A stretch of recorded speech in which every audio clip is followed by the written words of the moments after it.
After spending a few hours through the first 2 chapters of Wolong, Fallen Dynasty, it's safe to say that Team Ninja's new interpretation of the Neo formula is likely to satisfy. Few studios have created an experience as brutal yet exciting as Team Ninja, and Wolong, Fallen Dynasty continues that trend, albeit with some major changes. However, in keeping with the Neo series, Wolong, Fallen Dynasty may be too steep for some players compared to other Souls-like titles. It's definitely not for the faint of heart. Through the first 2 chapters, Wolong, Fallen Dynasty proves to be fast, relentless, and incredibly stylish. Team Ninja is known for creating some of the most brutal Souls-like games on the market, constantly asking players to bite the bullet and try again until they make it. Wolong, Fallen Dynasty seems to embrace this philosophy with its parrying combat system and challenging enemies. Its bosses are tough, its world design is engaging, and its characterization should be enough to keep players engaged for the long term. At the end of this preview, however, Wolong, Fallen Dynasty didn't feel like a complete overhaul of the formula that made Neo so good, but rather a remix of the formula's key pills for a more cohesive experience. Wolong,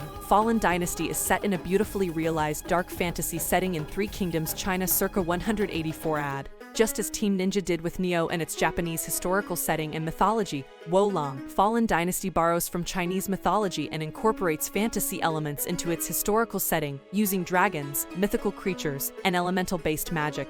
In the first 2 chapters, historical groups such as the Yellow Turbans often appear in the form of the living and the undead, creating a compelling blend of history and fantasy. Surprisingly, even though Wolong, Fallen Dynasty leans towards a dark fantasy setting, these opening chapters are actually quite graphic.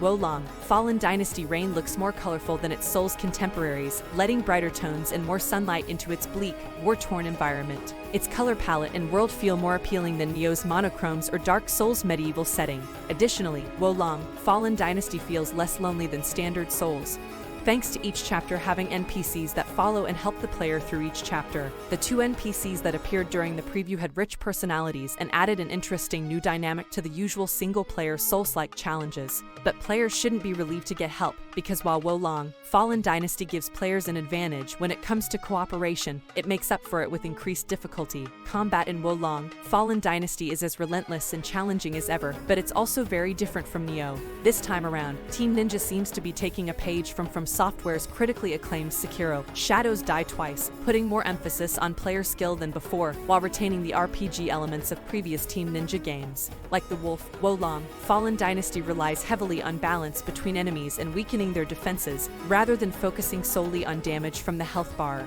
Players can disrupt the balance by deflecting enemy attacks or directly damage the enemy's balance meter with heavy psychic attacks. Essentially, Wolong, Fallen Dynasty requires the player to master the art of diversion while trying to be as efficient as possible. Of course, players can continue to directly damage the enemy's health with standard attacks, but players benefit the most from learning how to throw off balance. It's the difference between a boss taking 10 minutes or 2 minutes, but it's not an easy thing to learn. Crouching Dragon still uses the ability to punish players for mistakes, and the redirect button works the same as the dodge button, which doesn't help either, leading to some awkward moments in the heat of battle. So far, however, Wolong, Fallen Dynasty battle system is entertaining. Each match has its own rhythm, and when everything falls into place, it can feel very rewarding. Wolong, Fallen Dynasty combat is entirely dependent on the player's mind, as all actions either create a negative spirit that leads to altered states, or a positive mood that can be redeemed for spells and martial arts. As players learn how to balance their moves, Wolong, Fallen Dynasty feels like a great combat system. As in the Team Ninja games, the path to such nirvana is not easy. Wolong, Fallen Dynasty learning curve can be quite demanding and can be intimidating for many players right from the start. Wolong, Fallen Dynasty boss fight is just as exciting.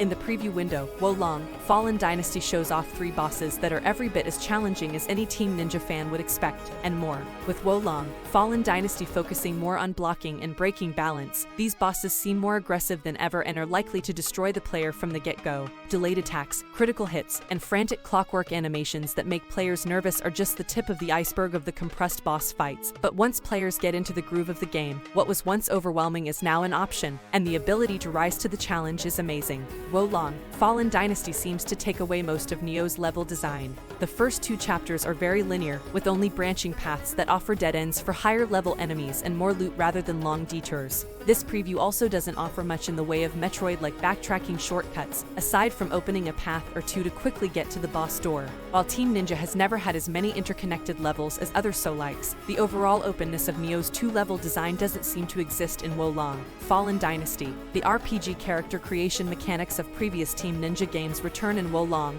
Fallen Dynasty, but with a few twists. Characters are now assigned to elements such as water, earth, wood, fire, and metal, rather than the usual boards that include attributes such as strength and agility, resulting in a less cut and dry character build. Each element has its own stat boost, such as earth increasing a character's health and water increasing a character's stealth, but the two overlap in some ways and also offer new spells that unlock additional player progression trees. In the short time I've played with the game, there seems to be a lot of good build guidance, and some of the mid-game spells look pretty solid.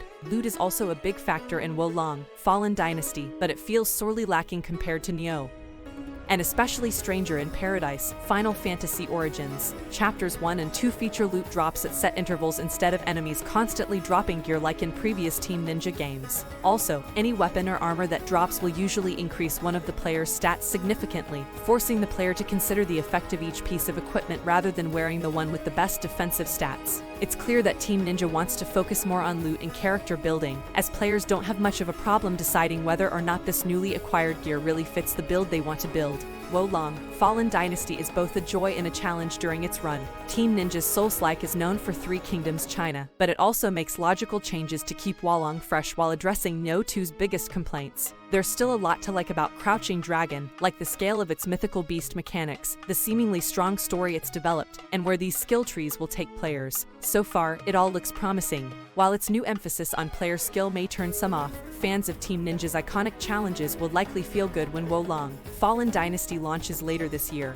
Wolong, Fallen Dynasty will be released on March 3, 2023 for PC, PS4, PS5, Xbox One, and Xbox Series X, S. Thanks for watching. Don't forget to like and subscribe and support my channel.